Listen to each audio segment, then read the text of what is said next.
আসসালামু আলাইকুম ভিউয়ার্স, এটি আমার একটি কাস্টমাইজ কেক। ঢাকা ক্যান্টনমেন্ট থেকে একটি আপু অর্ডার করেছিলেন। তবে আমি আজকে কোনো কেকের রেসিপি শেয়ার করব না।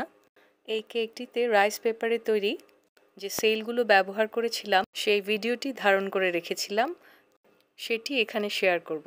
ফুড ট্রি বাংলায় আপনাদের সবাইকে স্বাগতম। ভিডিওটি মনোযোগ দিয়ে দেখলেই আপনারা বুঝতে পারবেন রাইস পেপার দিয়ে সেল তৈরি করা কতটা সহজ। ভালো লাগলে লাইক, কমেন্ট এবং শেয়ার করুন। আর আমার চ্যানেলে নতুন হলে সাবস্ক্রাইব করতে ভুলবেন না। প্রথমেই দেখেছেন আমি রাইস পেপারগুলোকে আমার সুবিধে মতন কেটে নিয়েছি।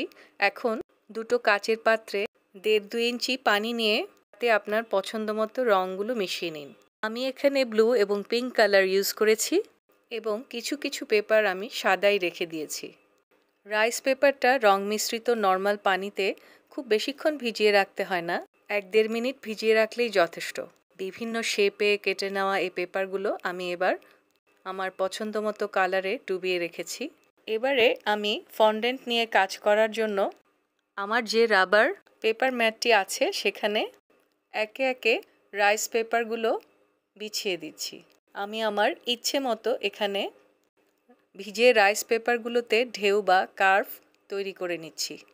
এটি এমন কোনো কঠিন কাজ নয়, আপনি পরিষ্কার হাতে যে ধরনের ডিজাইন চান সেভাবেই করে নিতে পারেন। রাবার ম্যাটটিতে আমি আমার প্রয়োজন মতো কিছু ক্লিপ এঁটে নিচ্ছি। কিছু কিছু সেলে আমি টুথপিক দিয়ে হোল্ড তৈরি করে নিচ্ছি, আর তাতে করে কেকে তেলগুলো ইউজ করতে সুবিধে হবে। এবারে যে সাদা রাইস পেপার এবং অন্যান্য কালারের রাইস পেপার রেখে দিয়েছিলাম আস্ত, সেই আস্ত রাইস পেপারগুলোকে গ্লাসের উপর পার্চমেন্ট পেপার বিছিয়ে আমার পছন্দ মতো শেপ দিয়ে নিচ্ছি। কেকের উপর এরকম একটি সেল দিয়ে আর এর বর্ডারে গোল্ডেন ব্রাশ করে দিলে ব্যাস, তাতেই হয়ে গেল। ভিডিওটি দেখার জন্য আপনাদের অসংখ্য ধন্যবাদ। আল্লাহ হাফেজ।